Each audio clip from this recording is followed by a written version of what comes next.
All I represent in my confidence. I am the greatest. I cannot lose. I'm pretty. And every man believes he's the greatest. Every man would like to be the greatest. Many want to say this, but they fear it. And they see this in myself, and some hate me for it, and some love me.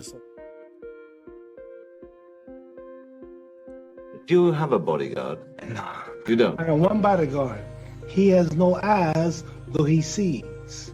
He has no ears, though he hears. He remembers everything with the aid of mind and memory. When he wishes to create a thing, he just orders it to be, and it comes into existence. That's God. Oh, he's my bodyguard. He's your bodyguard. He's the supreme. What would you like people to think about you when you've gone? I'd like for them to say he took a few cups of love. He took 1 tablespoon of patience, 1 teaspoon of generosity, 1 pint of kindness.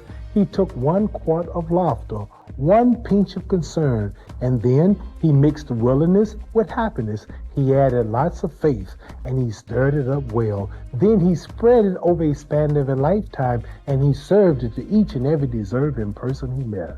I studied life, I studied people, and I'm educated on this. But when it comes to reading and writing, I'm not. I may be illiterate in that. But when it comes to common sense, when it comes to feelings, when it comes to love, compassion, heart for people, then I'm rich. Yeah. I wrote something once that says, where is man's wealth?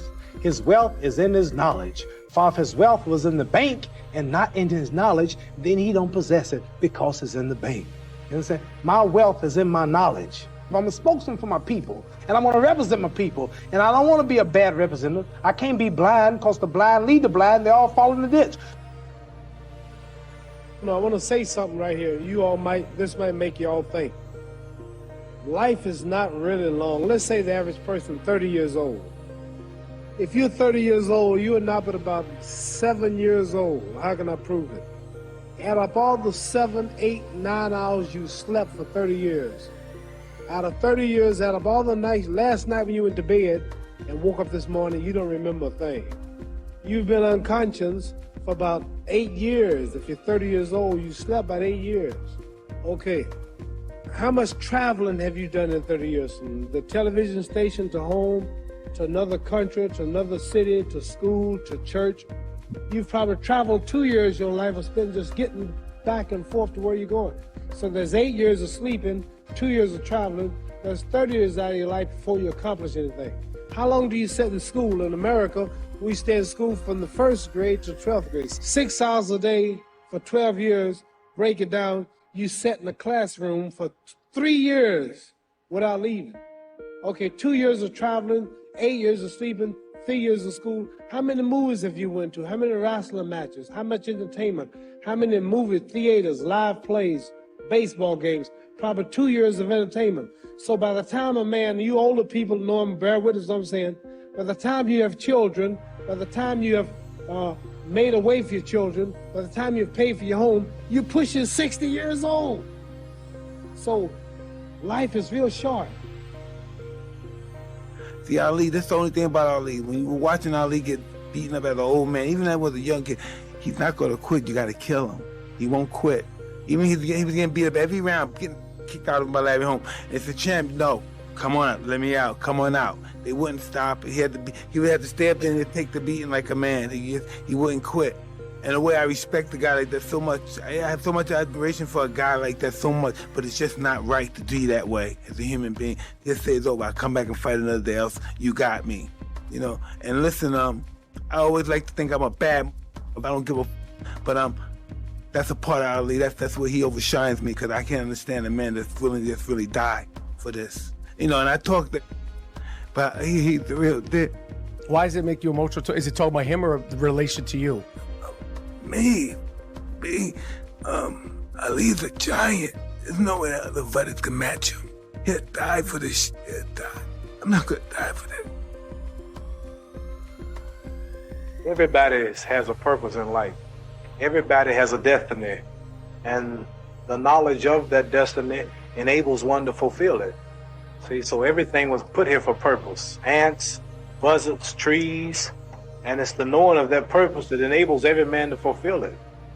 And life begins when a person realizes his purpose in life. very few people know how to go about finding what's the best purpose in their life that they should try to fulfill. And mine was just to be the world heavyweight champion. And then also not only being the champion, keeping my dignity, my pride, and my manhood, not Uncle Tom, as they say, selling out my people just for the white man's dollar. So this is my purpose, to go down as the first one, just about to go all out and all the way and being clean with the sport and not representing nothing like tobacco and whiskey and various commercials, and stand with my people and representing everybody at the same time, not just owning my own, marrying my own kind and socializing with my own kind. But I belong to the world as far as being the champion, but I let it be known that I am black, and I will always be black and with black, even if I mean give up all the money and everything that I can be offered from boxing. My head got big, and I started thinking it was my training camp and my boxing ability that kept me where I was at, and God punished me, and he gave me a good whooping. He broke my jaw in the second fight, and he got me whooped and knocked down in the Frazier fight, and I realized I wasn't that great after all. So I had to get not only together physically, but spiritually. For this fight, I prayed every day for 5 days, 5 times a day for the past 4 months, and everything is perfect. And if Allah's with me, it ain't no way no man can win. No way. Because I'm representing God. I'm representing the freedom of black people in America. I want to be the one black man who stands up and look at white people and tell the truth, who don't sell them out, who don't Uncle Dom, who don't promote cigarettes, don't promote whiskey, take his fame to uplift his little brother in the ghetto. How do we treat each other? How do we help each other? So, I'm going to dedicate my life to using my name and popularity, helping charities, helping people, uniting people, bringing people bumming each other because of religious beliefs. We need somebody in the world to help make peace. So when I die, if there's a heaven, I want to see it. Because we live how long? 80 years? The odds are everybody in this room, some of you are going to be dead 20 years from now. Some of you are going to be dead 50 years from now. Some are going to be dead 30, some are going to be dead 60, 70 years from now. We all going to die soon. And if you live to be, say, 125 years old, which we don't do, right? Let's say we live to be 250, and you can have sex for 145 of those years. You're going to come to the end after that. So, we don't have but about 80 years on earth. This is a test to see where will we spend our life in heaven and hell. This is not the life now. Your real self is inside you. Your body gets old. Some of you go to look at the fridge, you don't have no teeth. Your hair is leaving you. Your bodies get tired. But your soul and your spirit never die. That's going to live forever. So your body is just housing your soul and spirit. So God is testing us on how we treat each other, how we live, to see where our real home be in heaven. So this physical stuff don't last for so long. So my car, this building is going to be here when the man who built it dead. There have been many kings and queens of England. They're all dead. After this one is gone, another one will come. So we don't stay here. We're just trustees. We don't own nothing. So what am I saying? The most important thing about life is what's going to happen when you die.